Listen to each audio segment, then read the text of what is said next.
In the stormy year 1793, it seemed that the collapse of the Republic was imminent. Russia and Prussia for the second time partitioned our state in the manner of robbers.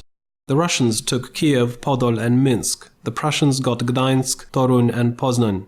4 million inhabitants and half of our country found themselves under the aliens' foot, and in the rest of the territory the Russian army was stationed to suppress any manifestation of opposition to the invaders. This is why the advocates of the 4-year Diet gathered together abroad in the final attempt to save the country. The most outstanding person among them was General Tadeusz Kościuszko, and the headquarters of the insurrection were set up in Leipzig.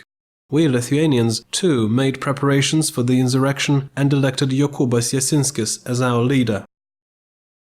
Jasinskis made an appeal to Lithuanians. He said, "It is in your power to save our homeland, if you only wish so. You have to wish, since otherwise you'll perish under its debris." These were the words of his appeal to Lithuanians in April 1794. The first to revolt were the Šiauliai command of the army of the Grand Duchy of Lithuania on the 16th of April. A week later our soldiers drove the Russians out of the capital of Lithuania, Vilnius. The rebels hanged the members of the pro-Russian Targovica Confederation, including Hetman Simon Kosakovsky, in Town Hall Square. A government was formed as well, the National Supreme Council of Lithuania.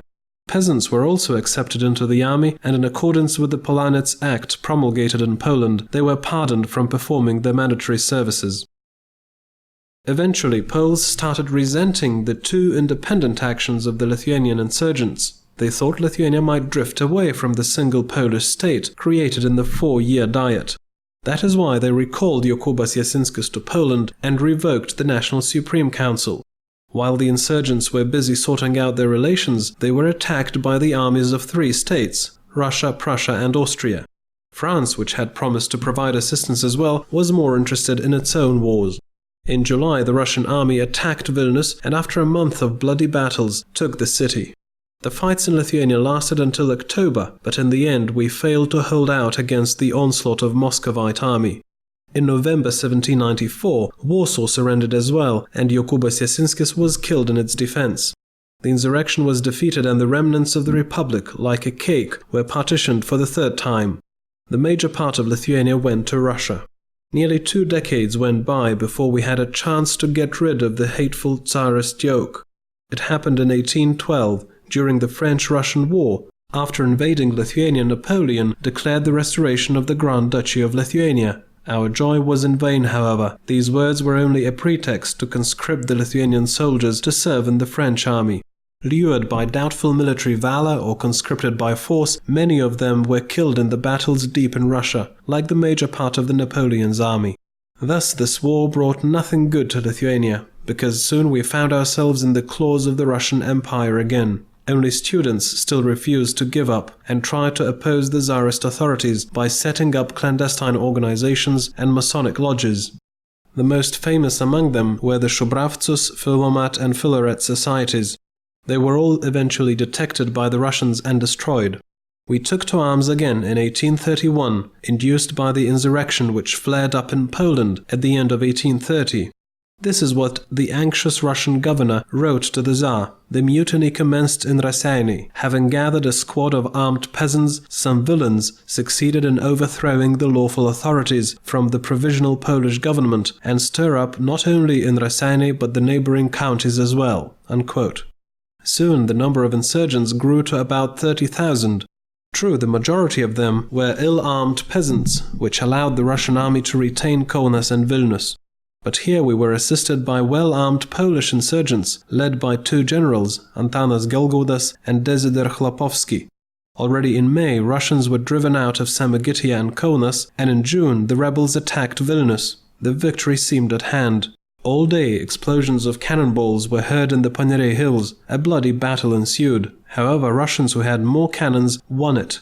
The insurgents were broken by the painful defeat. Some of them managed to break through to Poland, while others retreated to Prussia.